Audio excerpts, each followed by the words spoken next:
are facing Hi, everybody. Hi, back. Are you in your pajamas and in bed? Are you sick? No, I'm not sick. This is what you get when you set our Zoom meeting for 9 in the morning. Golly, I already walked around the building twice. Please don't gloat.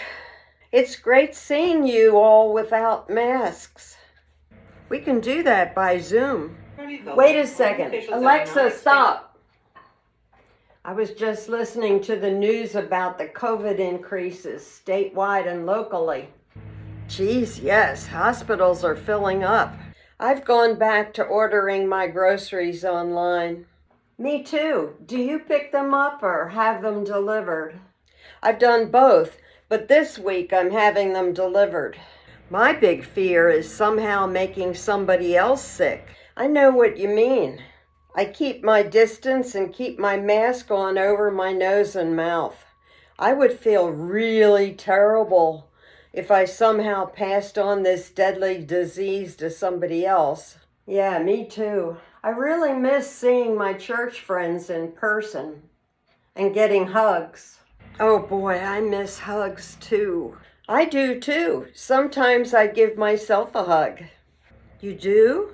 Yep. I learned how to do it online. Come on, don't tell me you had to learn how to hug yourself. She learns everything on her computer, doesn't she? You're a big computer user, aren't you? Aren't you grateful to use a computer so you can see your church services virtually? I sure am. This COVID mess is bearable as long as I can hear a good sermon on Sunday and hear Amber sing. But don't you miss the choir? They use the a cappella app you can download on your phone. That way you can be recorded playing and singing without being physically close. It's great seeing even small groups of our beautiful singers. Is that hard to learn to use? I had to pray for courage just to download the app for our band to use. But after the first few movies, I was more relaxed about it.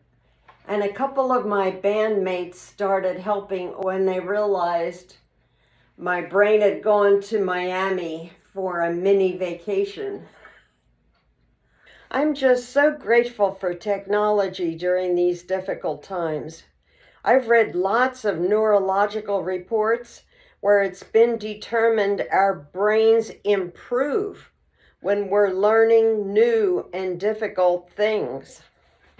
I've taken really a couple of really good classes by Zoom.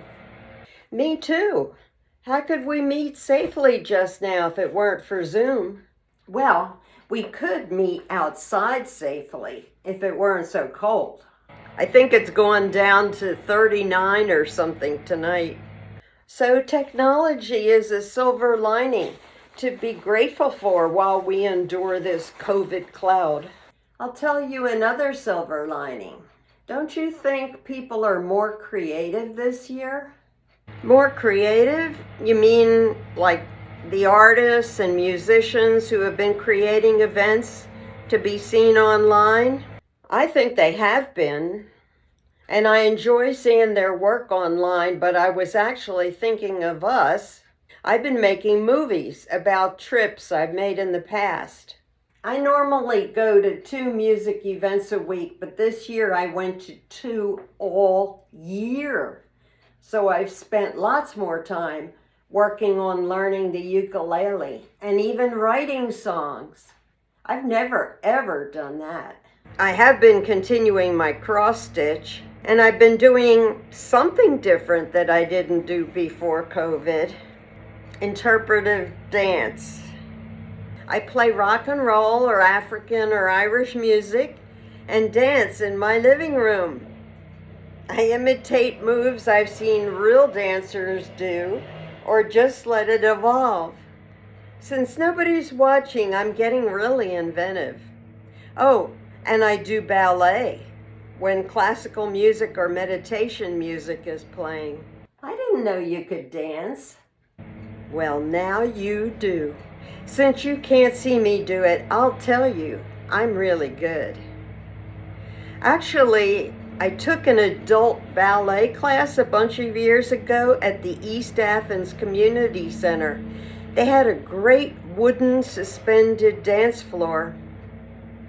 Unfortunately, the names of the steps were in French. Why did they do that? The teacher would call out the name of the step. But heck, I can barely remember English words. Sometimes I dance in my chair. I wiggle my butt and wave my arms around, lifting my feet off the floor. So, did you make any New Year resolutions? No, I get tired of making the same ones. To exercise more and eat less. Those were the same ones I made for the last 5 years at least. Well, I stole an idea from a church friend. She names the new year. I guess it's a theme for the year. Usually, I have the same exact resolution, to have more adventures. But 2021 might be just as tricky as 2020 in the adventure department. But you could have mental adventures. True, and I did that last year. But my theme for 2021 is maturity. What? That's hysterical. You're almost 80. Isn't that mature enough? It sure is, and that doesn't even count dog years. Let's see, that would make you almost 560 years old. Come on, I don't mean that kind of maturity. I have some habits that aren't particularly mature. I don't finish projects I start, especially if they involve organizing something, like the storage bins under my bed, full of weird stationery and wrapping paper. So on the weekend, right after January 1st, I started finishing projects. I actually finished 2 of them. Now I'm set for the year. I don't have to do anything else. Goofball. Very mature decision, you turkey. Well, I've got to go. Me too. See you soon, virtually. But could we set the time for later?